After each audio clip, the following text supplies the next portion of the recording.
Former San Antonio Mayor Julián Castro ended his bid for president of the United States. He just didn't have the support in the polls or the fundraising totals to compete with the other top-tier candidates. Politics reporter Phil Prazen takes a look at how it happened.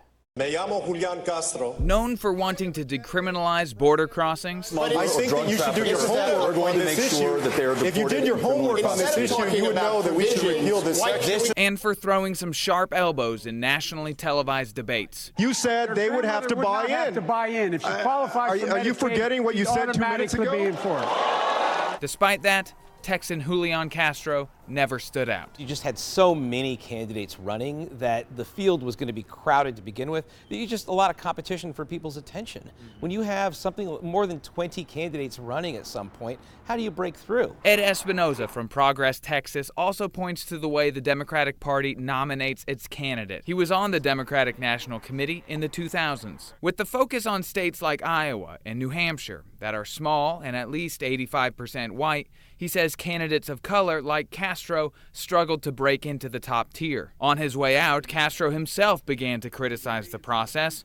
Espinoza believes that could be his next act. Castro, if he is not a member of the cabinet or a vice president, would be an excellent DNC chair. And you want to talk about somebody who could change the primary process? That's the person who could do it. The first votes in the Iowa caucus begins in just over a month. Now, there is no Texan set up to win the nomination against President Trump in November. Phil Prazen for State of Texas. Castro's announcement comes just a few weeks before the start of early voting here in Texas, and we want to look closer at how his departure could affect the race moving forward. For insight, we turn to our roundtable. Lauren McGaughy covers Texas politics for the Dallas Morning News. Jeremy Wallace is a political reporter for the Houston Chronicle, and Patrick Svitek is the primary political correspondent for the Texas Tribune. Welcome. Yeah, great to be here. Thanks for having us. So Castro was the last Texan in the field. How does this affect the race for the White House? I think a lot of people are going to be looking at whether he endorses one of his fellow Democrats. You know, there's kind of a consensus that there may not be a huge shift in the polling of Latino voters since he wasn't pulling a lot of them into his fold, but that if he does endorse someone, that might swing just enough to someone to kind of boost them a little. But, you know, we don't yet know if he even will do that before March next year. Yeah, the key is the 228 pledged delegates that Texas has on Super Tuesday. After those 4 early states, a lot of candidates are going to be looking into Texas and how do you get a leg up. And Julián Castro is, everybody's going to have him on speed dial at this point, trying to figure out, hey, can you help me, get some votes out there. Right now, Biden has a huge lead in most of the early polls we've seen, and so now the question is, does Julián Castro or Beto O'Rourke, enter into those discussions to kind of help other candidates out, or do they go with Biden? Yeah, what do you expect to happen here in Texas? I mean, I think it could be most helpful as a surrogate in Texas. I mean, he was not polling particularly high in Texas. He usually was only polling a couple points higher in Texas than he was nationally, where he was already at low single digits. So I don't know if he is, the top surrogate you can get in Texas, but I think he could be helpful in certain parts of the state. And he also had a decently long endorsement list here in Texas, a number of state lawmakers that were supporting him, and those state lawmakers are now up for grabs. And in a state as big as Texas, and in a state where you only have a short time to ramp up at this primary season, knowing state lawmakers being able to get those endorsements, if you're another candidate, is helpful in terms of networking and setting up the infrastructure that you need to ramp up quickly in Texas. You kind of mentioned the Hispanic and Latino vote, but it wasn't really something that was, really gravitating toward him. But does losing that candidate here in Texas affect that at all in this race at all?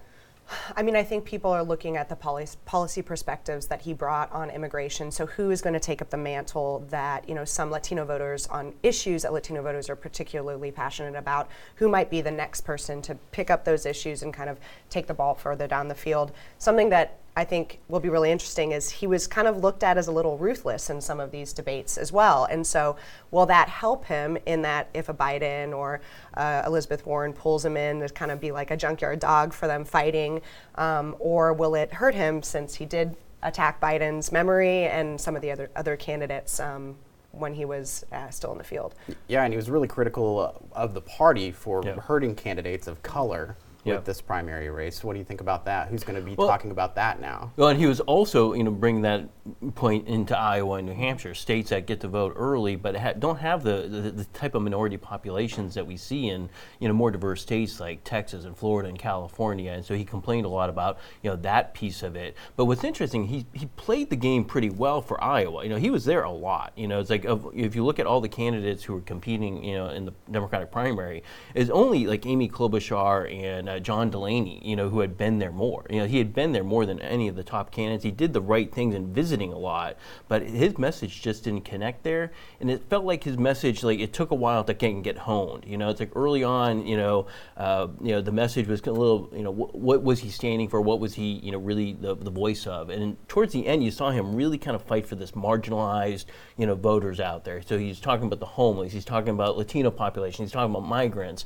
You've kind of found his voice, I think, late in the game. And I just kind of wonder what would have been like if he had started off his campaign in January of last year with that kind of perspective. He was also really critical of the way reporters covered that primary, and he's getting a lot of praise for that now. Right, yeah, I mean, he was on Rachel Maddow the night after dropping out, and he talked about this disconnect that he sees in the ways that candidates of color are covered by the media.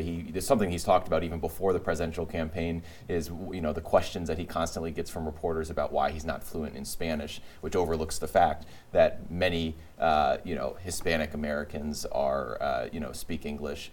Spanish, they're not fluent in Spanish. They're here for a number of generations. And so, he has talked about that disconnect many times, and I think his frustrations with it boiled over toward the end of this primary. Okay, I have just about 15 seconds. Will we see a vice presidential nominee with his name on it?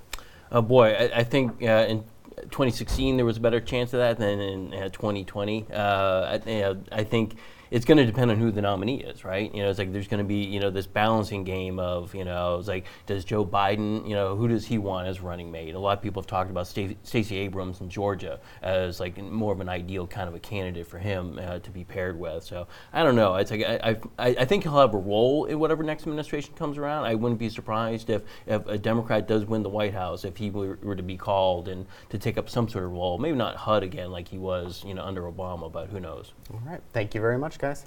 Thanks.